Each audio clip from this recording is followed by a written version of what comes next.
పిన్ని మనకెక్కువ టైం లేదు. తొందరగా మందారం చనిపోయిన ప్లేస్కి వెళ్ళాలి.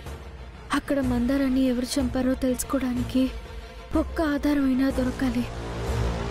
అప్పుడే మనం రాజుని కాపాడుకోగలం. లేకపోతే రాజుకి పెద్ద శిక్ష పడుతుంది పిన్ని. వెళదాం రూపా, కానీ ఆటోలేవి రావటం లేదు కదమ్మా.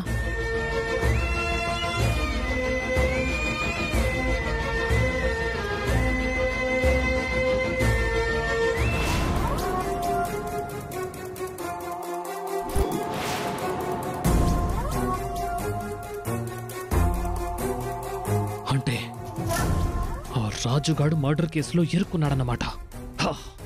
ఇలాంటి అవకాశం మళ్ళీ మళ్ళీ రాదు. ఆ రాజుగాడు బయటకు రాకుండా చేయాలి. అమ్మా పిన్ని, నా వల్ల కావట్లేదు పిన్ని, నేను చూడలేకపోతున్నాను. వద్దు వద్దు అంటున్నా వినకుండా అత్తయ్య ప్రాణాలు ముఖ్యమని కిడ్నీ దానం చేశా. అలా ఈ ఒక్కరోజు కాకుండానే ఇలా తిరగాలి అంటే ఎలా అవుతుంది రూపా? పోనీ నువ్వు ఇంట్లో రెస్ట్ తీసుకోమ్మా. నేను వెళ్ళి ఏదైనా ఆధారం దొరుకుతుందేమో చూస్తాను. వద్దు పిన్ని, నేను కూడా వస్తాను. మనం అట్నుంచి అట్టే కోర్టుకు వెళ్ళాలి కదా.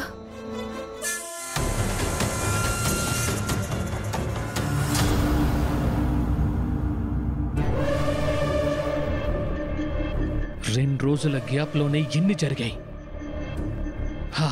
అయినా జరిగే ప్రతిదీ నా కోసమే జరిగినట్టుంది.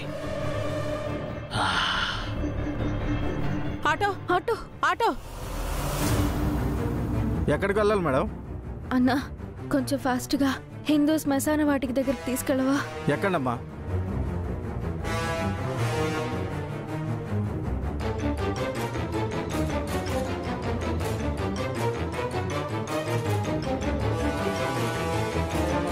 రూప శ్మశానం దగ్గరికి వెళ్ళిందంటే రాజు కోసం ఏదో ఒక ఆధారాన్ని పట్టుకుంటుంది.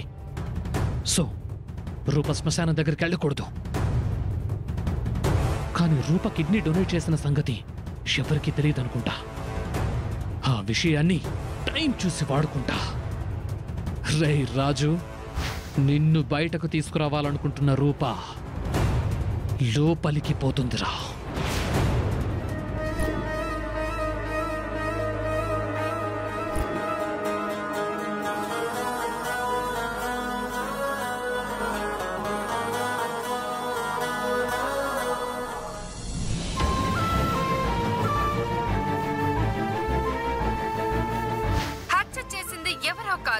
ఇటీవలే మోస్ట్ పాపులర్ బిజినెస్ మ్యాన్ గా గుర్తింపు సాధించిన యువ కెరటం రాజు.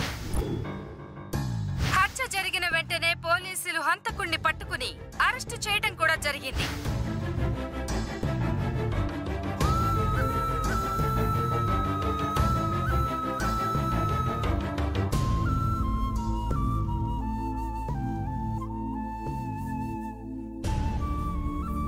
ముత్యాలు,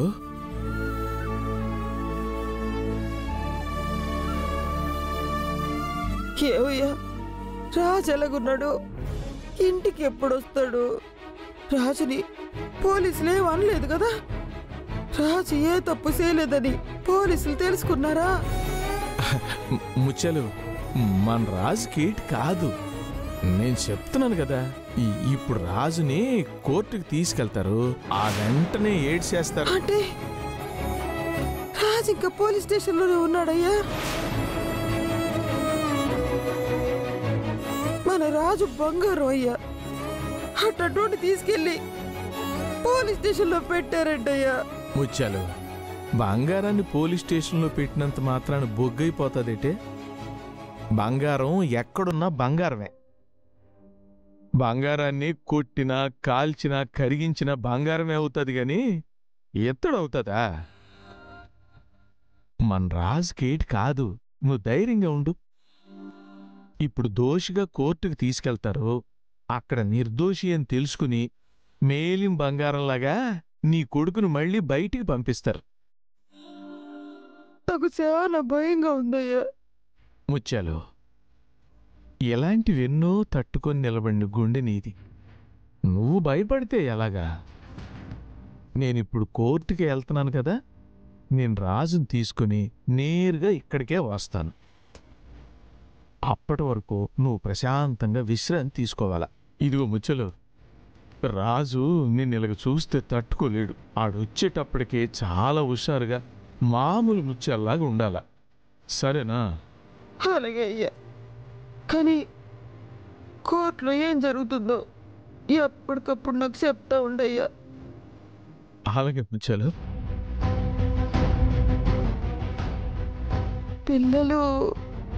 పిల్లలు ఫ్రెష్ అవుతామంటే ఇంటికి పంపించాను. రేణుక కూడా ఇక్కడే ఉన్నది. సరే అయ్యా. ముచ్చలు, కోర్టుకి టైం అవుతున్నది, మరి నేను బయలుదేరినా? వెళ్ళి రాజుతో తిరిగిరా అయ్యా. అలాగే, నువ్వు ఏడవకూడదు. మరి నీ కొడుకు వచ్చేటప్పటికి నవ్వుతూ కనపడాలా, ఏడిస్తే ఎలాగా? వెళ్ళొస్తాను.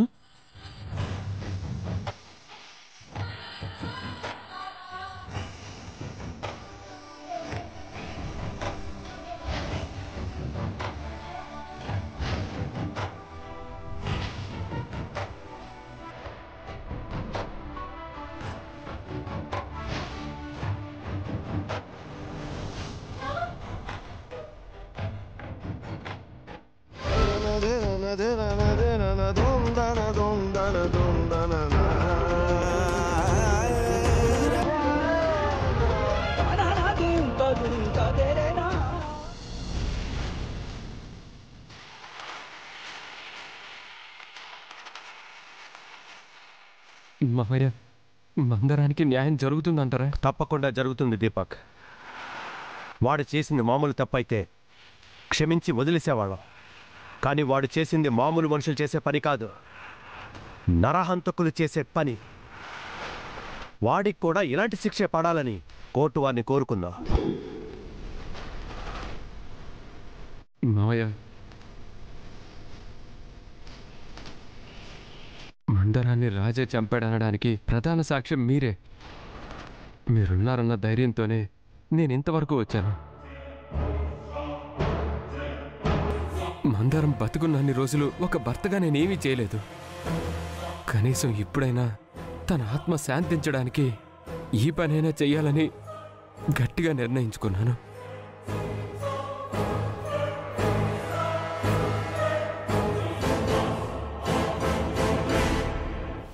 పెద్దయ్య గారు ఆ అమ్మాయి గారు నిశ్చితార్థాన్ని సెడగొట్టానన్న కోపంలో ఉన్నట్టున్నారు. ఇప్పుడు రాజును బయటికి తీసుకురావాలంటే పెద్దయ్య గారి సహాయం చాలా అవసరం.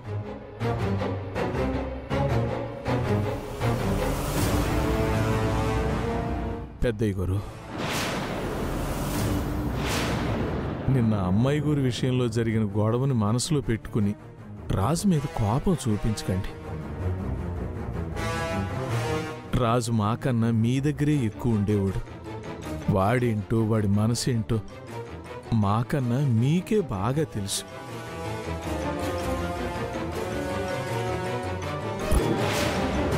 మందారం విషయంలో ఎవరు ఎలాగ ప్రవర్తించారో కూడా మాకన్నా మీకే బాగా తెలుసు.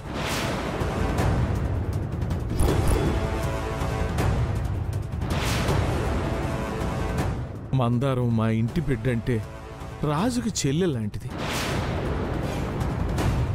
అలాంటి మందారాన్ని చంపే అవసరం రాజుకేటుంటది? అయితే మందారం చనిపోయిన ప్లేస్లో రాజు ఎందుకున్నట్టు? దీపక్, వాళ్ళతో మాట్లాడనవసరం. పెద్దయ్య గారు, మీరు నమ్మకపోతే నమ్మకపోయారు. కనీసం మీ మనస్సాక్షిని ఓసారి అడగండి. రాజే ఈ హత్య చేశాడా అని. అదే మీకు సమాధానం చెప్తుంది.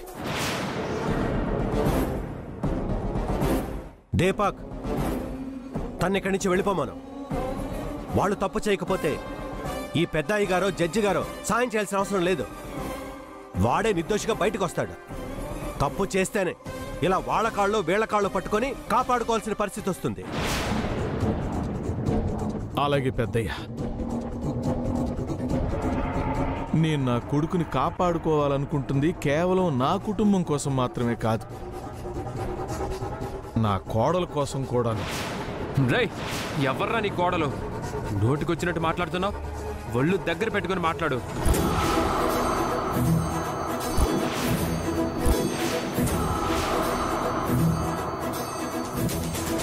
రే, మా నాన్న కాలర్ పట్టుకుంటావా? రేయ్ చెయ్యి.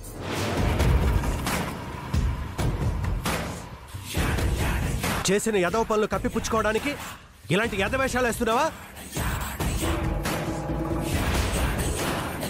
అయినా నీలాంటి హంతకుడితో మాట్లాడాల్సిన అవసరం నాకు లేదురా. మిమ్మల్ని చూస్తేనే తల తీసేసినట్టుంటుంది. పెద్దయ్య, మందారాన్ని చంపింది, సాక్ష్యాలు దొరకకుండా కాల్ చేసింది ఈ దీపకే పెద్దయ్య.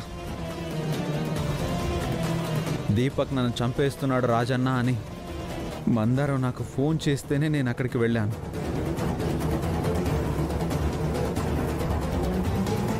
మందారం లేదు కాబట్టి మందారాన్ని అడ్డు పెట్టుకుంటున్నాడు మావయ్య. అయినా నా భార్య నేనెందుకు చంపుకుంటాను? మందారాన్ని చంపాలని చూడడం నీ కాక ఇంకెవరికి ఉంటుంది? నేను గతంలో మందారాన్ని కాపాడకపోయింటే వీడు మందారాన్ని ఎప్పుడో చంపేసి ఉండేవాడు పెద్దయ్య. ఈ విషయం అమ్మాయి గారికి కూడా తెలుసు. ఇలాంటి వాడిని మీరు నమ్ముతున్నారు. మీకు కూడా ఏదో ఒక రోజు వీడి గురించి ఖచ్చితంగా తెలుస్తుంది. రాయ్, నా మేనల్లుడు గురించి ఎవరో చెప్తే తెలుసుకోవాల్సిన అవసరం నాకు లేదో గుర్తుంచుకో. ఏంటి సార్ ఇంకా చూస్తున్నారు? ఈ హంతకుడిని తీసుకెళ్ళండి సార్. నాన్న, అమ్మకి ఎలా ఉంది నాన్న? పర్వాలేదురా అయ్యా, నిన్ను నిర్దోషిగా చూడాలని తాపన పడుతున్నది.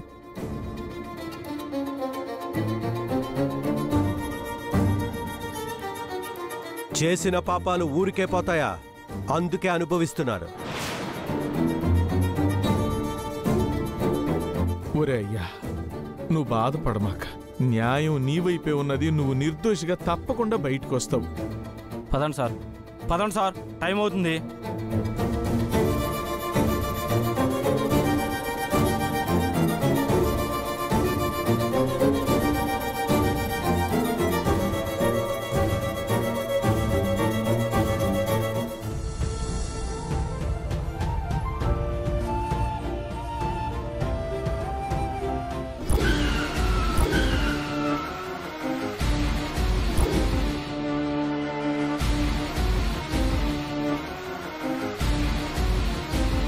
కిందకి దిగండి. సార్, మేము అర్జెంటుగా వెళ్ళాలి. పక్కకు తప్పుకోండి సార్. మేము వచ్చింది నీకోసమే.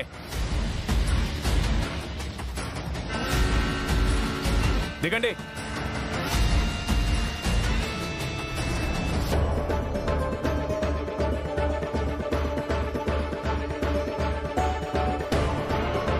నా కోసం ఎందుకు వచ్చారు సార్? ఎవరో అనుకుని నా కోసం వచ్చినట్టున్నారు. మేము అర్జెంటుగా వెళ్ళాలి. మమ్మల్ని వెళ్ళనివ్వండి. అన్నా, పద. ఆగండి. నీ పేరు రూపా కదా? అవును సార్, నా పేరు రూపాని. కానీ మీరు నా కోసం ఎందుకు వచ్చారో తెలియట్లేదు. నీ మీద కేసు బుక్ అయింది.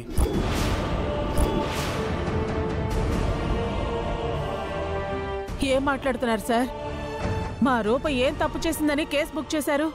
కిడ్నీ వ్యాపారం మొదలుపెట్టింది కదా.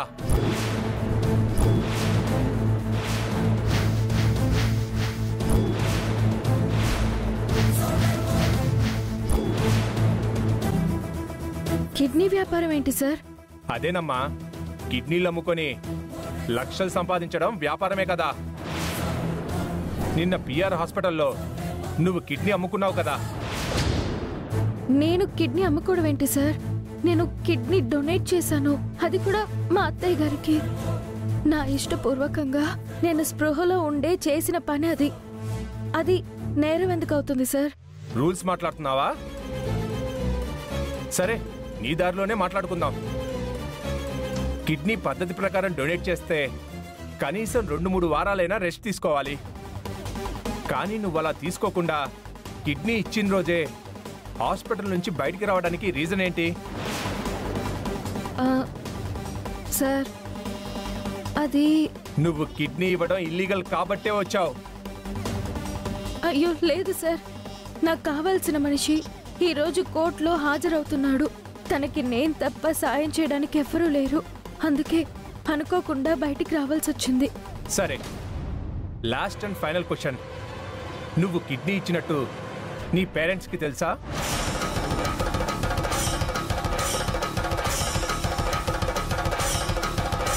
తెలీదు. ఇప్పటికైనా ఒప్పుకుంటావా నువ్వు కిడ్నీలతో వ్యాపారం చేస్తున్నావని? ప్లీజ్ సార్, మీరు అనుకుంటున్నట్టు నేను ఎలాంటి వ్యాపారం చేయట్లేదు. మా ఇంట్లో పరిస్థితుల వల్ల అలా ఎవరికీ తెలియకుండా నేను కిడ్నీ ఇవ్వాల్సి వచ్చింది. నన్ను వదిలిపెట్టండి సార్, ప్లీజ్. చెప్పిన కబుర్లు చాలు, వచ్చి జీపెక్కో. సార్, పోలీస్ స్టేషన్కి వస్తే మా పరువు పోతుంది సార్. మా రూప ఏ తప్పు చేయలేదు సార్. రేపు కోర్టులో హాజరుపరుస్తాం. ఏమైనా ఉంటే అక్కడ చెప్పుకోండి. మీరు చేసింది న్యాయం అనిపిస్తే మీకు శిక్ష పడదు, లేదంటే శిక్ష తప్పదు. కానిస్టేబుల్స్, అవి నెక్కించండి. అయ్యో సార్, ప్లీజ్ ప్లీజ్ సార్. పిన్ని,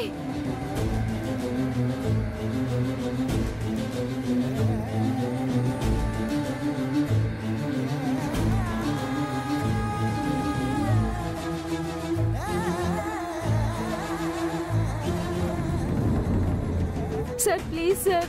సార్, అమ్మ రూప,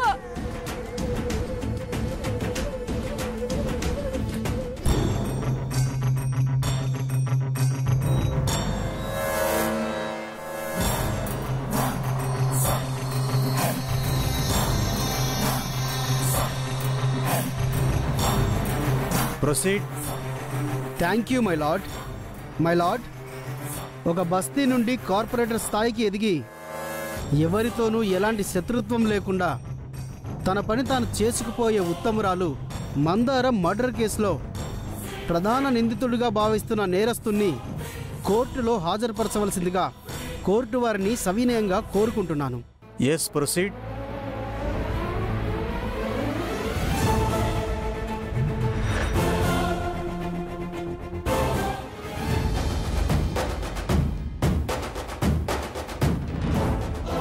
మై లార్డ్, ఈ హంతకుడు చాలా తెలివిగా మర్డర్ చేసి సాక్ష్యాధారాలు లేకుండా చేయడానికి ఇతను ఎంచుకున్న ప్లేస్ని బట్టే ఇతనింత స్మార్ట్ కిల్లరో అర్థమవుతుంది. మర్డర్ చేయడానికి ఇతను ఎంచుకున్న ప్లేస్ శ్మశాన వాటిక. శ్మశాన వాటికనే ఎందుకు ఎంచుకున్నాడు అంటే చంపిన వాళ్ళని అక్కడ తప్ప మరెక్కడ దహనం చేసినా అది పెద్ద సెన్సేషన్ అవుతుంది. అదే శ్మశానంలోనే దహనం చేస్తే అది కాష్టమవుతుంది. అందుకే ఈ హంతకుడు తెలివిగా ఆ ప్లేస్ని ఎంచుకున్నాడు యువర్ ఆనర్.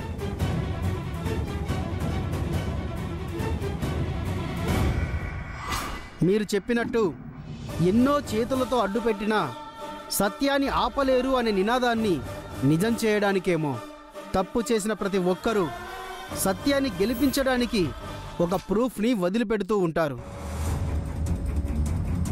అలాంటి ప్రూఫే ఈ హంతకుడు కూడా హత్య చేసిన చోటే వదిలిపెట్టాడు.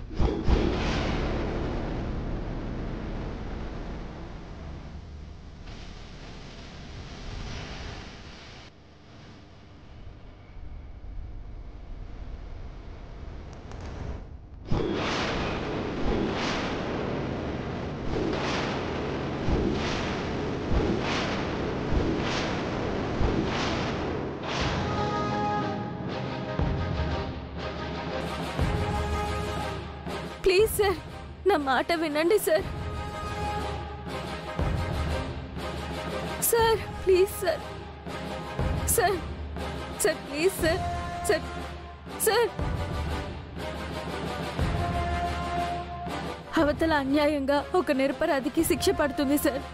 చట్టాన్ని ధర్మాన్ని కాపాడాల్సిన వాళ్ళు కాస్త అర్థం చేసుకోండి సార్. చూడమ్మా, ఎఫ్ఐఆర్ బుక్ అయిపోయింది. ఇక నిన్ను వదిలిపెట్టడం జరగదు. ఏమైనా ఉంటే రేపు కోర్టులో తెచ్చుకో. అసలే ఆర్గాన్స్తో వ్యాపారం అంటే అదో పెద్ద మాఫియా కిందకు వస్తుంది. సార్ సార్ సార్,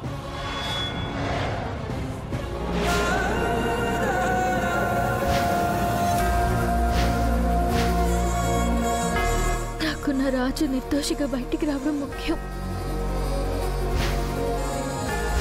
నేను మందార విషయంలో సాక్ష్యం చెప్పడానికి కోర్టుకు వెళ్తున్నాను రూపా.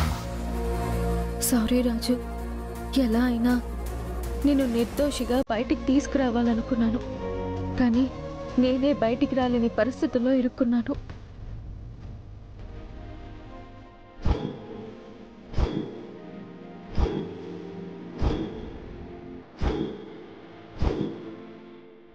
నీ కళ్ళు నా కోసం వెతుకుతుంటాయని తెలుసు. నీ మనసు నిన్ను బయటికి తీసుకురావడానికి నేనొస్తానని నమ్ముతుందని నాకు తెలుసు. అయినా నేను రాలేకపోతున్నాను రాజు.